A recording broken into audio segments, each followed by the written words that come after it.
Sample problem.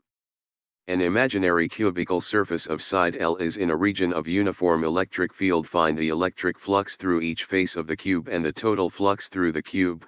Letter A, it is oriented with two of its faces perpendicular to the electric field. Letter B, the cube is turned by an angle about a vertical axis. Refer to the figures here.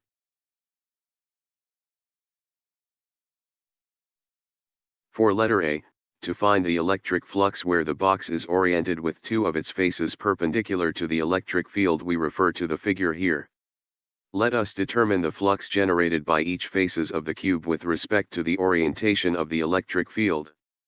For area A1 we refer to the unit vector n-1 for its direction, and we see that area is oriented with respect to the electric field as phi equals 90 degrees, so we have the flux equal to 0.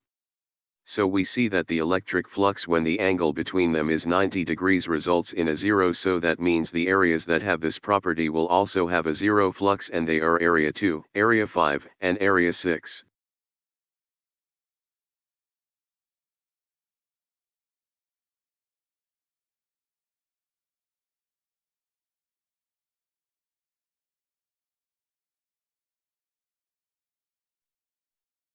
So we are left with areas 3 and 4 whose directions are not perpendicular with respect to the electric field. For A3 the angle between as indicated by the unit vector n-3 is phi is equal to 0 degrees, so that means that the electric flux is given as shown in equation A. For A4 the angle between as indicated by the unit vector n-4 is phi is 180 degrees, so that means that the electric flux is given as shown in equation B.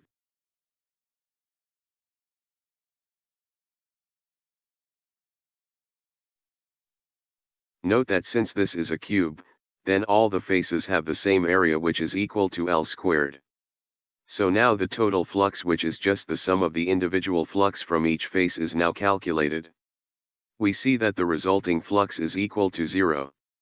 The closed surface demonstrates that in absence of a charge inside it, it will have a total electric flux equal to 0.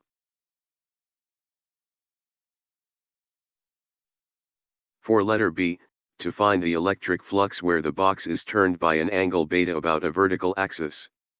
Refer to the figure for more details of beta position.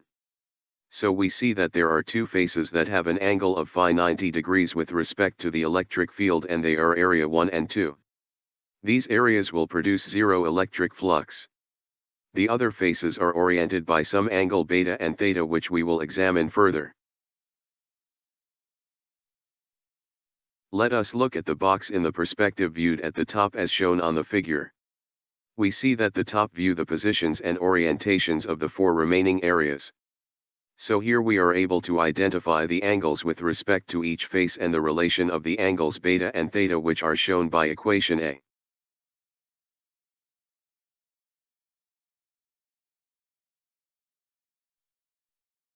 Now we proceed to calculate these 4 areas, and starting from area 5. The angle between the electric field and the area 5 is A phi equals 180 degrees minus A beta. Using the mathematical identity for cosine function, which is given by equation B. So for area 5 the electric flux is given as in equation C. For area 6, the angle between them is just beta, so that means the electric flux is given simply as in equation D.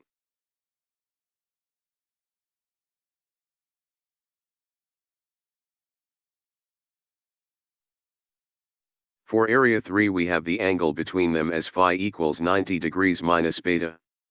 We also consider the mathematical identity here. So we have the electric flux given as equation A.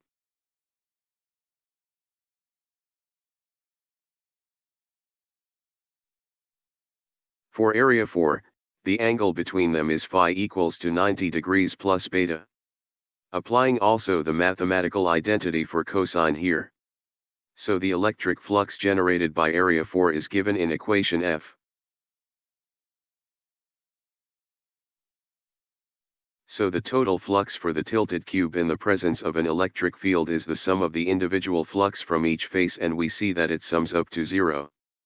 The closed surface demonstrates that in absence of a charge inside it, it will have a total electric flux equal to 0.